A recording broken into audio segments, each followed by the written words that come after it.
Hello बच्चों, आज इस वीडियो में प्रत्यूष हिंदी पाठमाला कक्षा 7 के पाठ 4 गोवा मुक्त के प्रश्नोत्तर को करेंगे।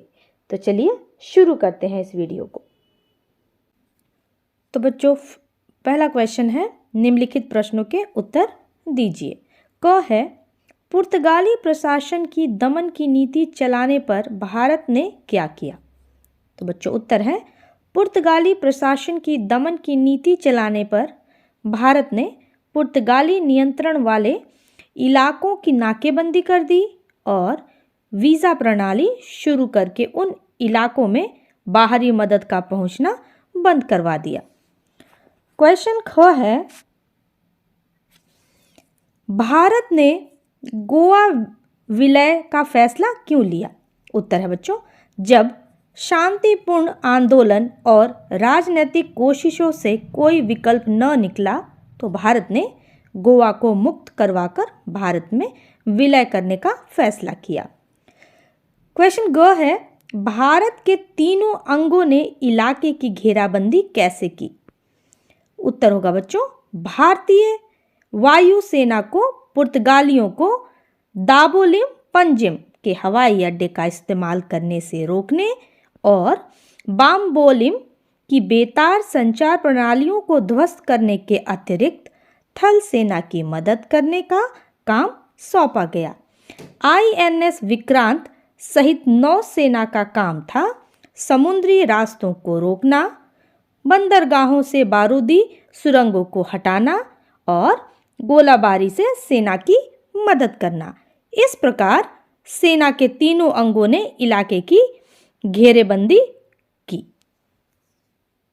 क्वेश्चन घ है, पुर्तगालियों के पास सेना की क्या व्यवस्था थी?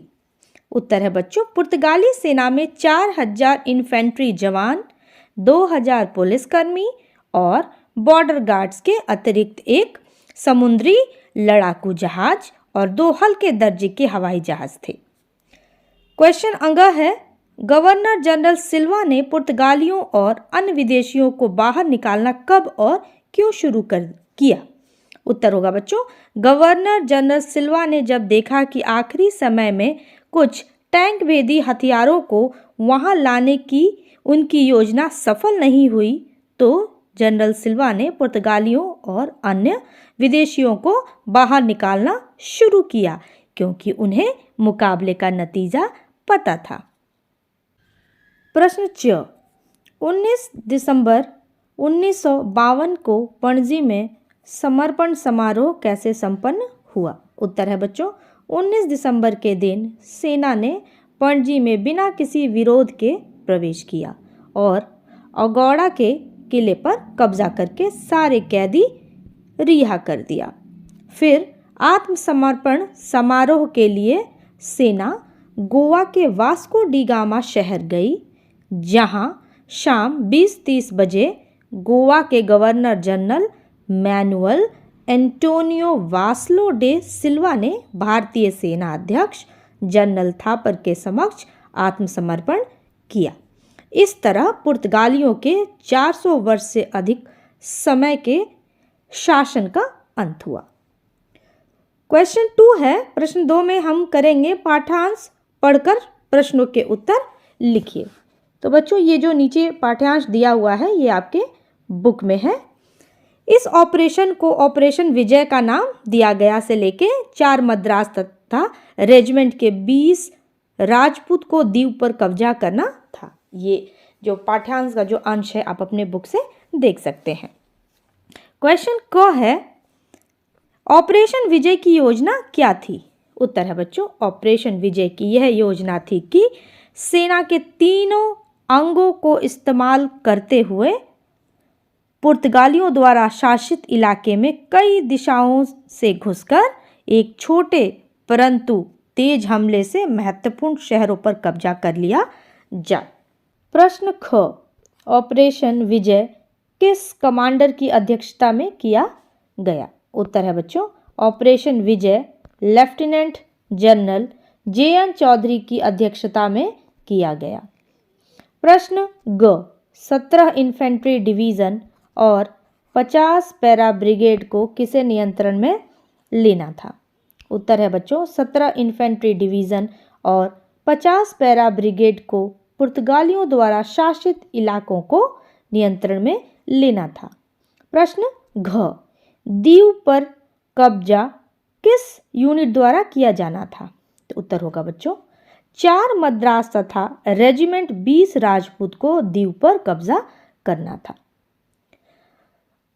अगला क्वेश्चन है बच्चों चिंतन मनन का। तो बच्चों ये जो चिंतन मनन के जो क्वेश्चंस हैं इनके आंसर आप अपने आप भी लिख सकते हैं। मैंने यहाँ आपकी हेल्प के लिए यहाँ एक आंसर लिखा है। क्वेश्चन क है गोवा को पुर्तगालियों से मुक्त कराना आसान क्यों नहीं था?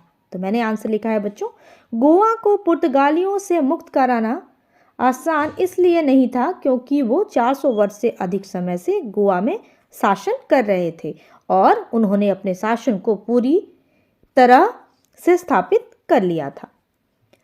क्वेश्चन ख है गोवा हमारे लिए महत्वपूर्ण क्यों है? तो मैंने लिखा है बच्चों कि भारत के प्राचीन ग्रंथों में वर्णित है कि गोवा को परशुराम विष्णु ने बसाया था और इस पवित्र शहर में जाने से मनुष्य के पिछले जन्म के सारे पाप धुल जाते हैं, इसलिए गोवा हमारे लिए अत्यंत महत्वपूर्ण है। इसके बच्चों कई आंसर हो सकते हैं, आप इसे अपने आप भी अपने शब्दों में लिख सकते हैं। क्वेश्चन 2 है कि निम्नलिखित प्रश्नों के उत्तर लगभग आपको 60 से 70 शब्दों में लिखना है। यहाँ 4-5 लाइनें दी गई हैं। इस तरह परशुराम की भूमि फिर से भारत की हिस्सा बनी। सिर्फ 2 दिन चले बिजली जैसे तेज इस युद्ध में स्वतंत्र भारत की सेना के तीनों अंगों ने तेजी और सैनिक कार्य कुशलता का शानदार प्रदर्शन किया। ये जो लाइन है आपकी बुक में दी गई है, यहीं से क्वेश्चन है कि इन पंक्तियों में भारत को परशुराम की भूमि क्यों कहा गया है? तो इसके भी आंसर्स बच्चों आप अपने हिसाब से लिख सकते हैं। मैंने यहाँ लिखा है कि कहा जाता है कि भगवान परशुराम ने यज्ञ के समय अरब सागर में तीर चलाकर समुद्र को पीछे ढकेलते हुए नई भूमि का निर्माण किया था, जिसे आज गोवा के नाम से जाना जाता है, इसलिए भारत को परशुराम की भूमि कहा जाता है।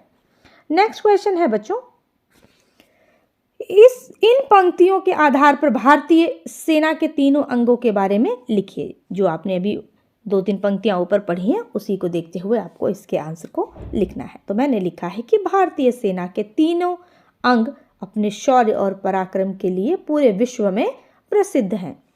तो वायुसेना के बारे में हम देखते हैं। भारतीय वायुसेना का मुख्य कार्य वायु सुरक्षा एवं जरूरत होने पर हवाई जहाज़ों द्वारा युद्ध करना है। जल सेना, यह सेना जल में रहकर हमारी रक्षा करती है।